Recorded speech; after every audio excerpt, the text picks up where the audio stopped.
Hi friends, ఈరోజే రథసప్తమి ఎందుకు చేసుకుంటారు, దాని యొక్క విశిష్టత ఏంటి, అలానే సూర్య స్నానం చేసినప్పుడు 7 ఆకులను తలపై ఎందుకు పెట్టుకొని స్నానం చేయాలి అనేది మనం ఈ వీడియోలో తెలుసుకుందాం. పురాణాల ప్రకారం సూర్య భగవానుడు కేవలం ఒక గ్రహం కాదు, అతను సమస్త లోకాలకు ప్రాణశక్తి, దేవతలకు తేజస్సు, మనుషులకు ఆరోగ్యం, ఋతువులకు నియంత్రణ.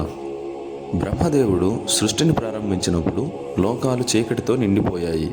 అప్పుడు విష్ణుమూర్తి ఆజ్ఞతో సూర్యుడిని లోకాలకు వెలుతురును పంచే దేవుడిగా నియమించారు. అయితే మొదట్లో సూర్య భగవానుడు రథం లేకుండా కేవలం తేజస్సుతో సంచరించేవాడు. అసలు రథసప్తమి ఎలా మొదలైందో తెలుసుకుందాం. ఒకసారి దేవతలంతా కలిసి బ్రహ్మదేవుని వద్దకు వెళ్ళి ప్రార్థించారు. ప్రభు, సూర్యుని తేజస్సు అతి తీవ్రమై లోకాలు తట్టుకోలేకపోతున్నాయి. అతడి నియమిత మార్గం కోసం ఒక రథం కావాలని తెలిపారు. అప్పుడు బ్రహ్మదేవుడు దేవశిల్పి అయిన విశ్వకర్మను పిలిచి సూర్యునికి ఒక అద్భుతమైన రథం చేయమని చెప్పారు. వెంటనే విశ్వకర్మ ఒక అద్భుతమైన రథం తయారు చేసి పెట్టాడు. ఆ రథం యొక్క విశేషాలు ఏంటో తెలుసుకుందాం. రథానికి ఒకే చక్రం ఉంటుంది. ఇది సంవత్సరంకు ప్రతీక. అలానే రథానికి 12 అరలు ఉంటాయి. ఇవి 12 నెలలకి సూచనలు. అలానే 6 ఋతువులు చక్రాన్ని నడిపిస్తాయి. రథాన్ని లాగేది 7 గుర్రాలు. ఈ 7 గుర్రాలు అవి 7 రంగులు, 7 వారాలు, 7 లోకాలు, 7 ఛందస్సులు. రథసారథిగా నియమించబడినవాడు అరుణుడు, అనగా వినుతాదేవి కుమారుడు గరుడ అన్న. ఇలా రథం సిద్ధమైన తర్వాత మాఘశుద్ధ సప్తమి రోజునే సూర్య భగవానుడు మొదటిసారి రథారోహణ చేసి ఉత్తరాయణ దిశగా ప్రయాణం ప్రారంభించాడు. అదే రోజు పగలు క్రమంగా పెరుగుతాయి, చీకటి తగ్గుతుంది. ఇలా శీతాకాలం నుండి వసంత ఋతువుకు మార్పు మొదలవుతుంది. అందుకే ఈరోజు రథసప్తమిగా ప్రసిద్ధి చెందింది. అలాగే ఈ రోజును పాపనాశకమైనదిగా పిలుస్తారు. పురాణాల్లో ఒక అద్భుత వాక్యం ఉంది. సూర్య ప్రత్యక్ష దేవత, అనగా సూర్యుడు ప్రత్యక్షంగా కనిపించే దేవుడు.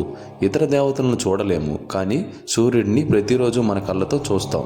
ఈ రోజున సూర్య భగవానుడు రథాధరుడై లోకాలకు వెలుగు ప్రసరించిన మొదటి రోజు కాబట్టి ఈ రోజున చేసిన పూజ, స్నానం, దానం అన్నీ కూడా 1,000,000 రెట్లు ఫలిస్తాయని ప్రతీతి.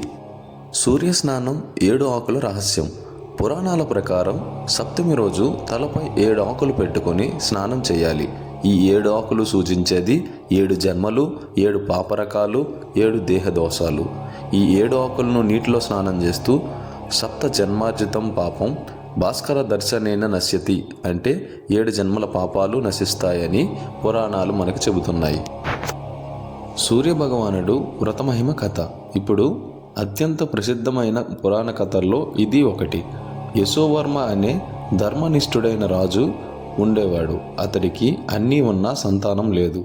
రాజు రాణి ఇద్దరూ తీవ్రంగా దుఃఖించేవారు. ఒకరోజు నారద మహర్షి వచ్చి ఇలా అన్నారు: రాజా, మాఘశుద్ధ సప్తమి నాడు శ్రద్ధతో సూర్యవ్రతం చేయించు, సూర్యుడు అనుగ్రహిస్తాడు అని చెప్పి వెళ్ళిపోతాడు. వెంటనే మహారాణి ఉపవాసం, సూర్యస్నానం, అర్ఘ్యప్రదానం, బ్రాహ్మణదానం అన్నీ నియమంగా చేసింది. ఫలితంగా సూర్య భగవానుడు ప్రత్యక్షమై వరమిచ్చాడు.